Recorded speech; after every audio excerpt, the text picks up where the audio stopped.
Good morning, everyone. For those of you who do not know me, I am Christine and I am one of your granddaughters.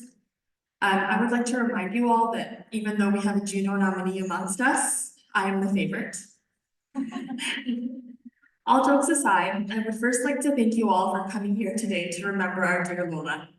We would also like to thank Father Joseph, Father Felix, and everyone at St. John of the Cross Parish for your spiritual guidance and support during this difficult time. My Lola has always been there for me, for all of us. She's quite literally my day one. I remember her walking me to the bus stop every day before school. She would put on her red jacket, grab her wooden cane, and walk with me hand in hand down to the end of our driveway.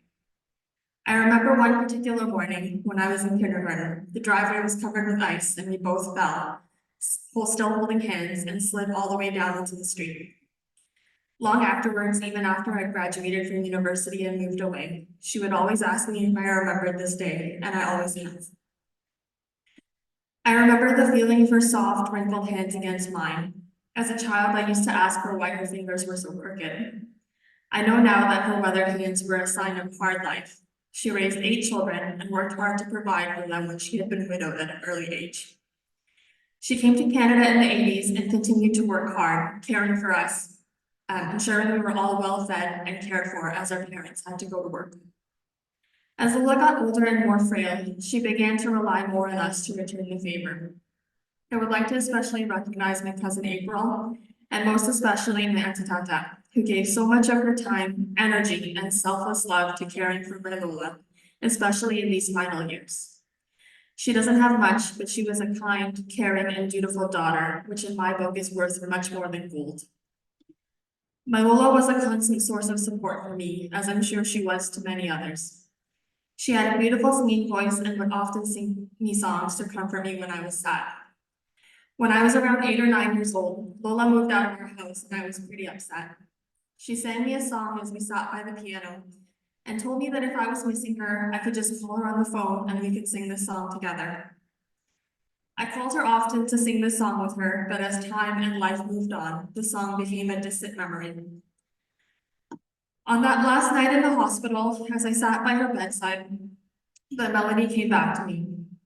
I quickly found the song through Google, and as my mom stood at the door preparing to leave, I held my phone close to Lola's ear and played the song. She could no longer sing, but I would like to think that when she briefly opened her eyes and looked at me, she was singing along in her heart. I would like now to share with you the song. It has brought me much comfort in the last few days, and I hope that it may bring comfort to all of you as well. Michael and I tried to break into my old cell phones to try to find a recording of her singing it, but unfortunately we did not find one, so I apologize, you'll have to settle for me instead. You are always in my heart, even though you're far away. I can hear the music of the song of love I sang with you.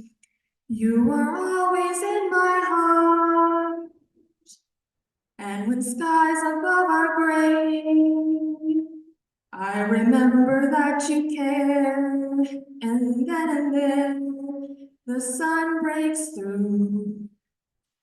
Just before I go to sleep, there's a rendezvous I keep, and the dreams I always made help me forget we're far apart. I don't know exactly where, dear, but I'm sure we'll meet again, dear. And my darling, till we do, you are always in my heart. Thank you, Lola. I love you. You'll always be in my heart.